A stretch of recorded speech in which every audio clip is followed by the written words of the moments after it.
ख्वाबों का गुलसितां है तो अरमानों। बिस्मिल्लाह से करे शुरुआत, बिस्मिल्लाह से करे शुरुआत, हर दिल में वो भारत से प्यार की बात करने की तौफीक दे, हमें एक दूसरे के एहतराम करने की समझ अता करे और हमें एक बेहतर मुस्तकबिल की तरफ।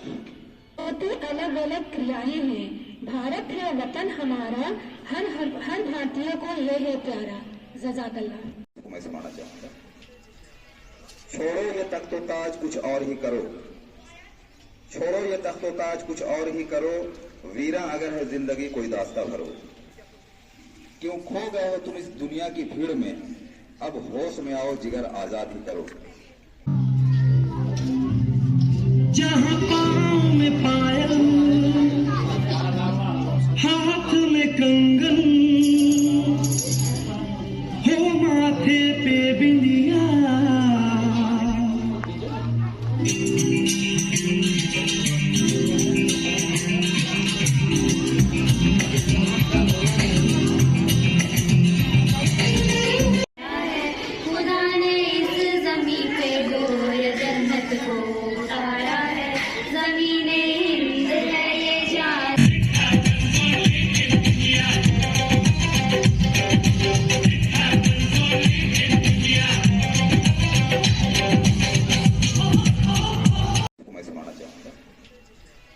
छोड़ो ये तख्तो ताज कुछ और ही करो, छोड़ो ये तख्तो ताज कुछ और ही करो, वीरा अगर है जिंदगी कोई दास्ता भरो। क्यों खो गए हो तुम इस दुनिया की भीड़ में, अब होश में आओ जिगर आजाद ही करो। कब तक बचाओगे खुद को औरों के भरोसे, कब तक बचाओगे खुद को औरों के भरोसे, अब होश में आओ जिगर आजाद भी करो। हम पर निगाहें बैठी है दुश्मन के वार की, हम पर निगाहें बैठी है दुश्मन के वार की, होशियार होकर लड़ने को तैयार भी करो। मेरा तखल्लुस परवाज है, यानी शायरी में जब हम अपना नाम देते हैं, कलमी नाम, उसमें परवाज देते हैं। परवाज का मतलब उड़ान होता है बात ये परवाज की रखना हमेशा याद, अगर इंसान हो इंसान से प्यार भी करो। छोड़ो ये तख्तो ताज कुछ और ही करो, वीरा अगर है जिंदगी कोई दास्ता भरो। लगातार कुछ ना कुछ मैं लिखता ही रहता हूं और प्रभात खबर लगातार मेरी कविताओं को जगह दिया है।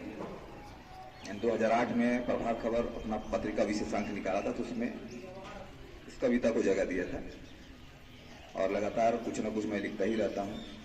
अभी बीच में जिस तरह का माहौल था देश का, तो उस पर मैंने लिखा था,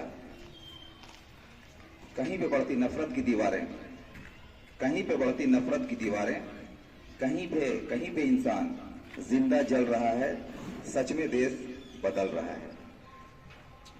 कैसा हो रहा था, पल भर में लुटाए जाते लाखों करोड़ों बेगानों पे, पल भर में लुटाए जाते लाखों करोड़ों बेगानों पे, बिन दवा रोटी के यारो, गरीब केवल मर रहा है, सच में देश बदल रहा है। ऐसे लंबी कविता है, लेकिन जो खास बातें मैंने बताई।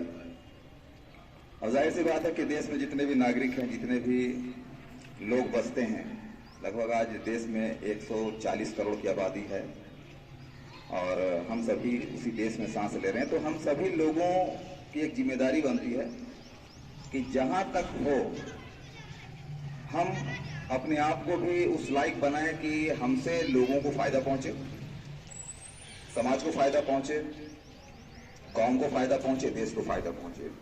ऐसे मुसलमान का मतलब ही होता है मुसल्लम ईमान, और उसे एक अलग वर्ड में कहा जाता है नो प्रॉब्लम मैन, एक ऐसा आदमी जो किसी को प्रॉब्लम नहीं कर सके। तो सभी की जिम्मेदारी है